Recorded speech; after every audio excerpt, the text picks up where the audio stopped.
Thank you very much, and thanks to the organisers for giving me this invitation to speak today.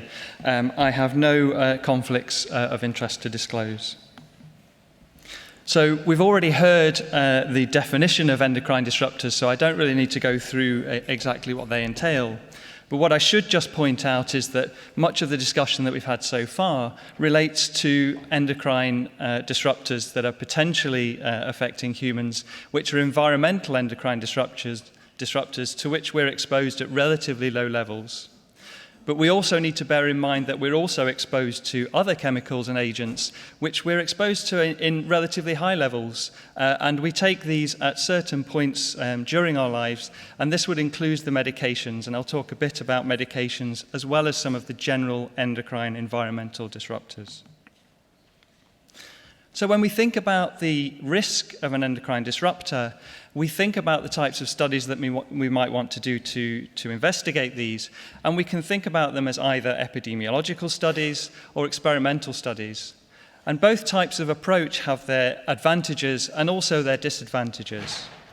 So for epidemiological studies, we can study large populations. We know that the data we're getting has some relevance to the populations and the humans in which we study, but we only get from that association and we don't get causation. The experimental studies that we can do, we can directly look at exposure directly on the tissue or the organism, and we can learn a bit about the mechanisms by which certain chemicals might be acting.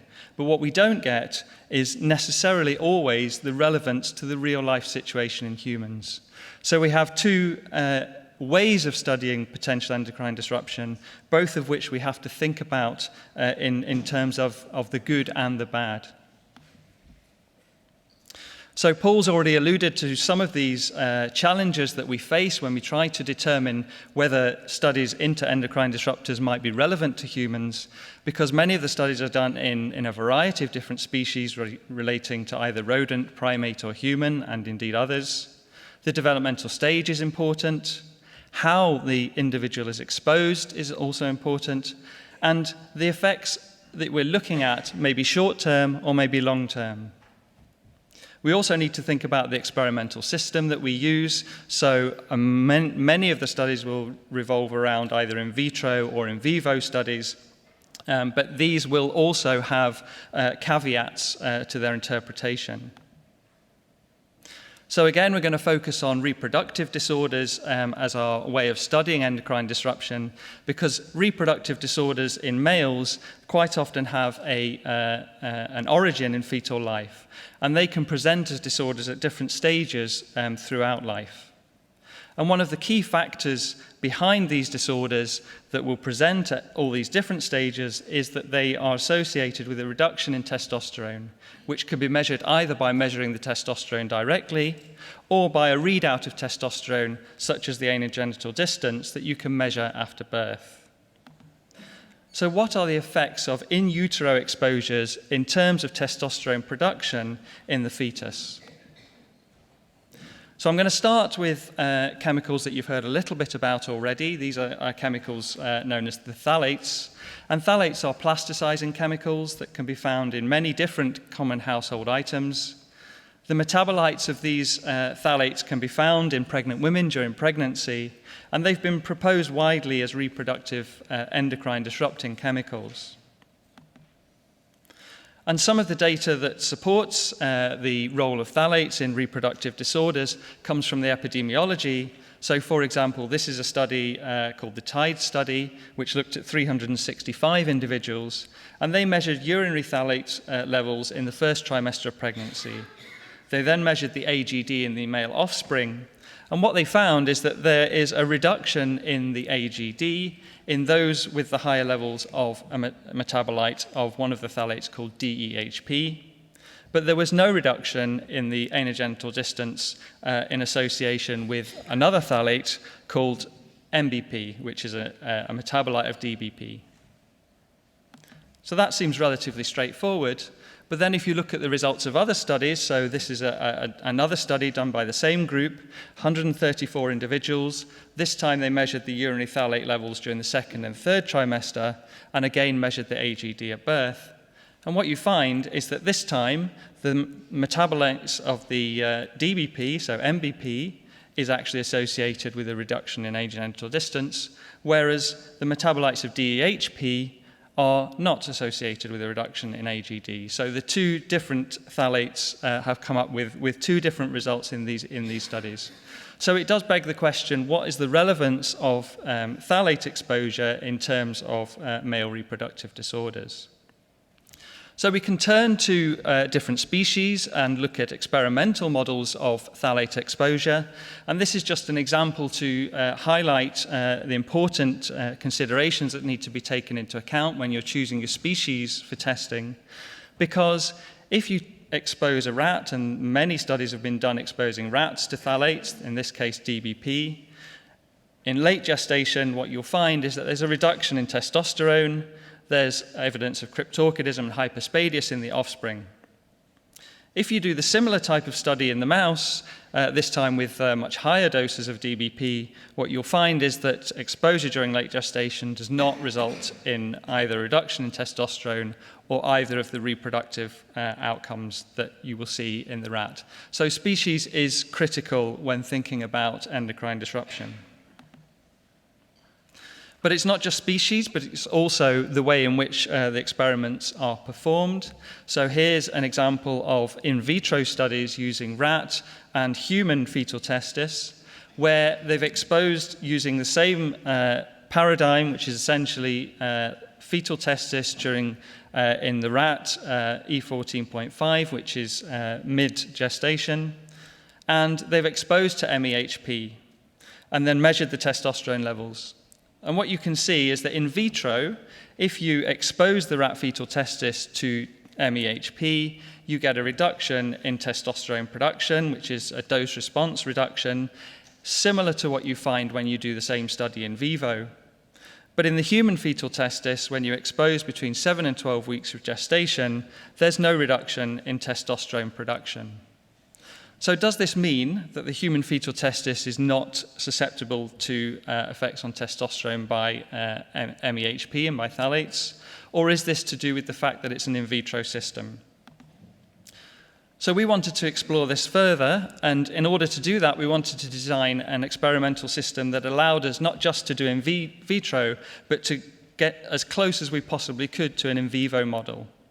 So we have a xenograft system where we can test the effects of exposures to endocrine disruptors. So we can take our fetal testis tissue, we can then castrate a host animal which is going to receive the xenografts. The reason for castrating is that we then will be able to measure the testosterone in the host animal and also the seminal vesicle weight as a readout of testosterone. We then graft the tissue under the skin, expose to our endocrine disruptor, and then retrieve at the end of the study. So we designed this experimental system, but we wanted to make sure that first it was able to recapitulate what you would see in the rat fetal testis. So we did the xenografting approach with the rat fetal testis, and what we find is that there's a significant reduction in serum testosterone and in seminal vesicle weight, indicating that testosterone production is reduced. We also see a reduction in steroidogenic enzymes, again in keeping with this reduction in testosterone. So the xenograft system appears to recapitulate what you see in vivo in rat studies. So we took the xenograft model and we used it and adapted it for use in the human fetal testis. So we were able to obtain fetal testis from humans from elective terminations. We then xenograft using the approach that I've just mentioned. And then we give two things to the host mouse. The first thing we give is HCG, and that is in order to try and mimic the in-utero environment of pregnancy. And then we either treat with control or with our endocrine disruptor of choice. And at the end of the experiment, we can measure the testosterone either as serum testosterone or by measuring the host animal's seminal vesicle weight. The xenografts are able to maintain normal structure throughout the xenograft period. This is an example of one that's been grafted for 6 weeks, and the seminiferous cords are nicely maintained, with Sertoli cells in red and germ cells there present in green. Importantly, the xenografts will also continue steroidogenesis, so you can see 3-beta-HSD expression in the xenografts, and also a dose response to HCG in terms of a testosterone production. So this is the model we use to look at DBP exposure in the human fetal testis xenograft, and we would graft, then start the HCG treatment, and for the final 3 weeks exposed to either DBP or to vehicle. And when you do that study, what we find is that there's no effect of DBP on either serum testosterone or on seminal vesicle weight, and that applies to exposure for both 4 days and also for 3 weeks during fetal life. So, of course, there's always still a question of how relevant is the xenograft system to the in vivo system. So we can also look at experiments that have been done in primates. So this was work that was done in Edinburgh looking at marmosets exposed again to the same phthalate. This time it's metabolite, MBP. And when you expose marmosets during 7 to 15 weeks of gestation with MBP, we can then look and see what the reproductive outcome is on the offspring. And what we would expect to find based on the rat studies is that we would expect to find this level of reproductive abnormality in the marmosets in terms of cryptorchidism, hyperspadias, and a couple of other features. But in actual fact, in all of the marmosets that were exposed, the offspring, none of those offspring had any of the reproductive effects that you might expect with MVP. So this really would suggest that the findings in relation certainly to DBP as a phthalate are not easily applicable from rodent to human. But probably we should think in another way about how we think about endocrine disruption. Because as we've mentioned already, many of the endocrine disruptors that we're talking about are chemicals that we're exposed to at relatively low levels in the general environment. But actually, in terms of what maternal exposures might be, one of the important things would be medications that are used during pregnancy. And probably the most commonly used medication would be paracetamol. It's used by more than 65% of pregnant women during their pregnancy at some point, and it's reported to not be known to be harmful. You'll know paracetamol either as paracetamol, you might know it as Calpol if you have children, Tylenol if you're in the States, or Acetaminophen, and I will probably interchange between paracetamol and Acetaminophen, so I apologize, but it's the same thing. So why would we be interested in analgesic use, and particularly paracetamol, during pregnancy? And there are some epidemiological studies which will suggest that there's a relationship or an association between the effect of taking analgesic and cryptorchidism in the offspring. This association has been looked at in detail by colleagues in Denmark, and they've actually been able to show very nicely that if you take paracetamol or indeed any analgesic during pregnancy, that the risk of cryptorchidism as a result of that is increased, and it's increased by increasing duration of use. There's also been an in vivo rat model done on acetaminophen exposure, this again in the Danish group, and they've been able to show that the anogenital distance is actually reduced as a result of exposure to acetaminophen.